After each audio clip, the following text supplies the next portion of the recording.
Kita ke informasi dari sejumlah daerah di tanah air. Kita awali dari ibu kota. Seorang petugas keamanan gedung di kawasan Menteng, Jakarta Pusat terjebak di dalam lift. Proses evakuasi berjalan dramatis dan berlangsung hingga 1 jam.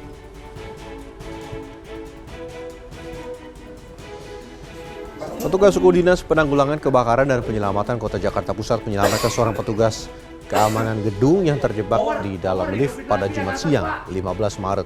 5 lift sebelumnya ini mengalami gangguan kelistrikan sehingga tidak berfungsi dan terhenti di antara lantai 1 dan lantai 2 gedung.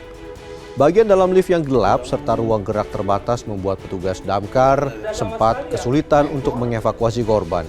Setelah berupaya membuka bagian atap lift, korban yang diketahui terjebak selama 1 jam akhirnya berhasil dievakuasi keluar lift dalam keadaan selamat.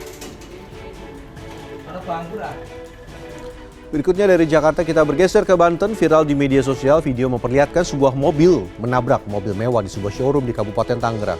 Bagian depan mobil mewah yang tertabrak pun hancur.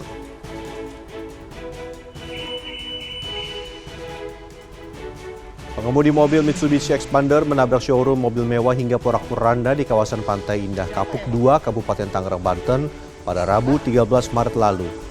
Mobil menyeruduk kaca hingga menabrak mobil mewah merek Porsche yang sedang dipajang di dalam showroom. Akibat kap mobil seharga 9 miliar ini pun rusak. Menurut Kapolsek Teluk Naga AKP Wahyu Hidayat, sopir Expander berinisial JS dalam kondisi mabuk usai menegak minuman keras saat mengemudikan kendaraannya. Saat ini JS sudah ditetapkan sebagai tersangka dan dijerat pasal 200 KUHP dan atau pasal 406 KUHP. Selanjutnya kita ke Jawa Barat. Ratusan nelayan di pesisir selatan Kabupaten Sukabumi terpaksa berhenti melaut karena kondisi gelombang tinggi. Bukan hanya cuaca buruk, ratusan kapal pun rusak akibat dihantam gelombang.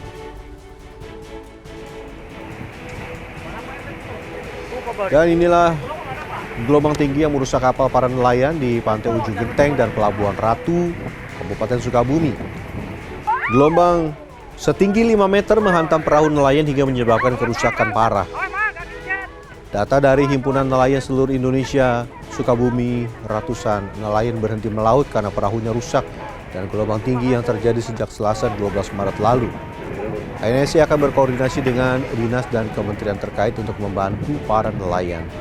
Badan Meteorologi, Klimatologi, dan Geofisika menyebut cuaca buruk dan gelombang tinggi masih akan terjadi hingga akhir Maret. Masyarakat pesisir dan nelayan diimbau waspada dan tidak memaksakan diri untuk melaut.